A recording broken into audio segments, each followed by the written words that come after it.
Perkenalkan, kami dari kelompok 5 mata kuliah Bahasa Indonesia dengan topik tanda baca.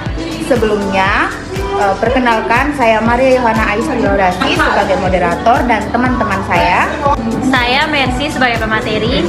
Saya Marcelina sebagai pemateri. Saya Maria Angelina sebagai pemateri. Saya Gimnaseus sebagai pemateri. Saya Dita Angelini sebagai pemateri. Oke, jadi sebelum kita masuk ke materi, terlebih dahulu ada pantun yang akan kami sampaikan. Pergi ke pasar beli semangka.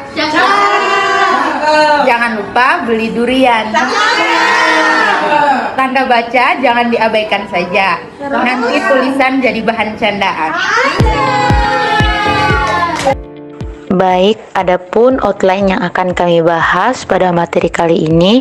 Yang pertama itu ada tanda titik, tanda koma, tanda titik koma, tanda titik dua, tanda hubung, tanda pisah, tanda tanya, tanda seru, tanda elipsis, tanda petik tunggal, tanda kurung siku, tanda garis miring, dan yang terakhir tanda penyingkat. Jadi waktu selanjutnya saya persilahkan kepada teman-teman pemateri untuk memaparkan materi-materi berkaitan dengan tanda baca. Yang pertama ada tanda titik.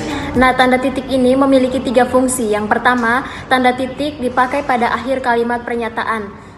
Misalnya, mereka duduk di sana. Nah, yang kedua, tanda titik dipakai untuk memisahkan angka jam, menit, dan detik yang menunjukkan waktu atau jangka waktu. Misalnya, pukul 1:35 detik. Nah, yang ketiga, tanda titik dipakai dalam daftar pustaka di antara nama penulis, tahun, judul tulisan, atau yang tidak berakhiran dengan tanda tanya atau tanda seru dan tempat terbit. Misalnya, Kembara Bahasa, Jakarta, Gramedia. Selanjutnya, tanda yang kedua, tanda koma. Nah, tanda koma memiliki 3 fungsi. Yang pertama, tanda koma dipakai di antara unsur-unsur dalam suatu pemerincian atau pembilangan. Misalnya, telepon seluler, komputer, atau internet bukan barang asing lagi. Nah, yang kedua, tanda koma dipakai sebelum kata penghubung seperti tetapi, melainkan, dan sedangkan dalam kalimat majemuk atau setara. Misalnya, saya ingin membeli kamera, tetapi uang saya belum cukup. Nah, yang ketiga, tanda koma dipakai untuk memisahkan bagian nama yang dibalik susunannya dalam daftar pustaka. Misalnya, Politik Internasional, Jakarta, Restu Agung. Ketiga, ada tanda titik koma. Nah, memiliki 3 fungsi. Yang pertama, tanda titik koma dapat dipakai sebagai pengganti kata penghubung untuk memisahkan kalimat setara yang satu dari kalimat setara yang lain di dalam kalimat majemuk. Misalnya, hari sudah malam, anak-anak masih membaca buku. Nah, yang kedua, tanda titik koma dipakai pada akhir perincian yang berupa klausa. Misalnya, syarat penerimaan pegawai di lembaga ini adalah yang pertama, kewarganegaraan Indonesia, dan di akhirnya itu ada tanda titik koma. Nah, yang kedua, berijazah sarjana S1, itu terakhir juga ada tanda titik 2. Nah, yang ketiga, tanda titik koma dipakai untuk memisahkan bagian-bagian pemerincian dalam kalimat yang sudah menggunakan tanda koma. Misalnya, ibu membeli buku, pensil, dan tinta. Nah, di akhirnya juga ada tanda titik koma. Yang kedua, baju, celana, dan kaos. Di akhirnya juga ada tanda titik koma, pisang, apel, dan jeruk. Selanjutnya, tanda titik 2. Yang pertama, tanda titik 2 dipakai pada akhir suatu pernyataan lengkap yang diikuti pemerincian atau penjelasan. Misalnya, hanya ada 2 pilihan bagi para pejuang kemerdekaan, hidup atau mati. Yang kedua, tanda titik 2 tidak dipakai jika perincian atau penjelasan itu merupakan pelengkap yang mengakhiri pernyataan. Misalnya, kita memerlukan kursi, meja, dan lemari. Dan yang ketiga, tanda titik 2 dipakai sesudah kata atau ungkapan yang memerlukan pemberian. Misalnya, Ketua Ahmad Wijaya, Sekretaris Siti Aryani, dan Bendahara Aulia Arimbi. Selanjutnya, nomor 4, tanda titik 2 dipakai dalam naskah drama sesudah kata yang menunjukkan pelaku dalam percakapan. Misalnya, Ibu, bawa koper ini nak, Amir. Baik Bu. Ibu, jangan lupa letakkan baik-baik. Selanjutnya nomor 5. Tanda titik 2 dipakai di antara A. Jika atau jilid atau nomor dan halaman. Yang B. Surah dan ayat dalam kitab suci. Yang C. Judul dan anak judul suatu karangan. Serta yang D. Nama kota dan penerbit dalam daftar pustaka. Misalnya Horizon Romawi 43 nomor 8 garing 2008 tanda titik 2 8. Selanjutnya tanda penghubung. Yang pertama, tanda hubung dipakai untuk menandai bagian kata yang terpengal oleh pergantian baris. Misalnya, nelayan pesisir itu berhasil membudidayakan rumput laut. Nah, yang kedua, tanda hubung dipakai untuk menyambung unsur kata ulang. Misalnya seperti anak-anak. Terus yang ketiga, tanda hubung dipakai untuk menyambung tanggal, bulan, dan tahun yang dinyatakan dengan angka atau menyambung huruf dalam kata yang dieja satu-satu. Misalnya tanggal 11, bulan 11, tahun 2013. Baik, selanjutnya saya akan menjelaskan tentang tanda pisah. Yang pertama, tanda pisah dapat dipakai untuk membatasi penyisipan kata atau kalimat yang memberi penjelasan di luar bangun kalimat. Di luar bangun kalimat memiliki arti, yaitu artinya itu tidak mengubah makna dasar atau struktur utama kalimat itu sendiri, tetapi menambahkan detail yang memperkaya atau memperjelas makna. Contohnya, keberhasilan itu tanda pisah, kita sependapat tanda pisah dapat dicapai jika kita mau berusaha keras. Nah, tanda pisah di sini menyisipkan frasa kita sependapat yang berarti menambahkan informasi bahwa penulis dan pembaca atau penulis dan orang lain memiliki kesepakatan tentang pernyataan tersebut. Nah, penyisipan ini tidak mengubah makna dasar kalimat, tetapi menekankan bahwa ada kesepakatan atau persetujuan tentang gagasan yang disampaikan. Yang kedua, tanda pisah dapat dipakai untuk menegaskan adanya keterangan aposisi atau keterangan yang lain. Nah, aposisi itu merupakan keterangan tambahan yang memberikan penjelasan lebih lanjut tentang suatu kata atau frasa dalam kalimat. Keterangan ini biasanya berupa penjelasan atau penegasan terhadap subjek atau objek yang sudah disebutkan sebelumnya. Contohnya, Gerakan Pengutamaan Bahasa Indonesia, tanda pisah, amanat Sumpah Pemuda, tanda pisah, harus terus digelorakan. Dalam kalimat ini, amanat Sumpah Pemuda adalah keterangan aposisi yang menjelaskan lebih lanjut tentang Gerakan Pengutamaan Bahasa Indonesia. Keterangan ini menegaskan bahwa gerakan tersebut adalah bagian dari amanat Sumpah Pemuda.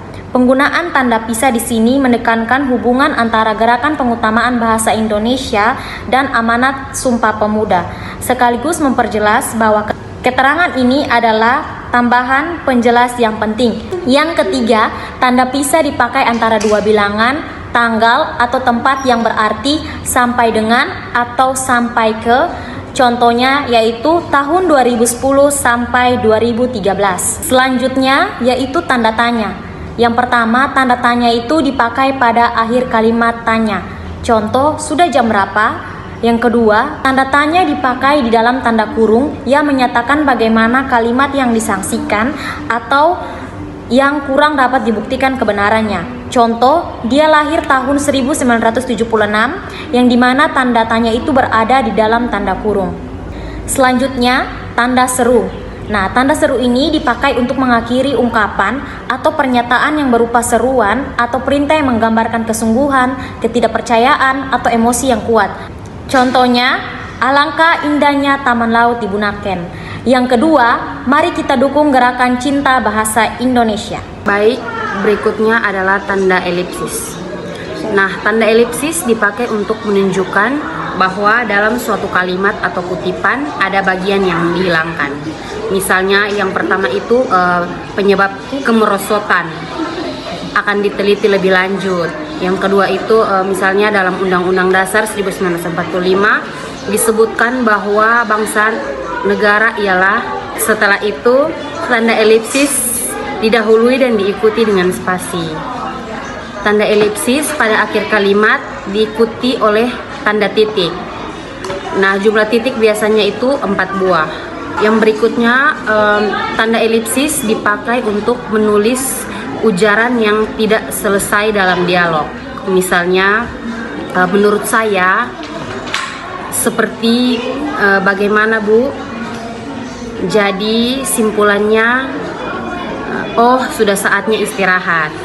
Yang berikut ada tanda petik. Tanda petik dipakai untuk mengapit petikan langsung yang berasal dari pembicaraan, naskah, atau bahasa tertulis lainnya. Misalnya, merdeka atau mati. Kerjakan tugas ini sekarang. Yang kedua, tanda petik dipakai untuk mengapit judul, sajak, lagu, film, sinetron, artikel, naskah, atau bab buku yang dipakai dalam kalimat. Misalnya, marilah kita menyanyikan lagu Maju Tak Gentar. Yang ketiga, tanda petik dipakai untuk mengapit istilah ilmiah yang kurang dikenal atau kata yang mempunyai arti khusus. Misalnya, tetikus.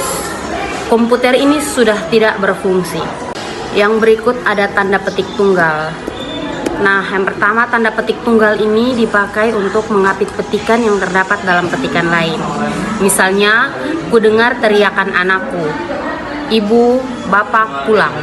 Kedua, tanda petik tunggal dipakai untuk mengapit makna, terjemahan, atau penjelasan kata atau ungkapan. Misalnya, tergugat, yang digugat, retina, di dinding mata sebelah dalam. Berikutnya tanda kurung. Tanda kurung berfungsi untuk mengapit tambahan keterangan atau penjelasan. Contohnya, dia memperpanjang surat izin mengemudi dalam kurung SIM. Warga baru itu belum memiliki KTP dalam kurung kartu tanda penduduk.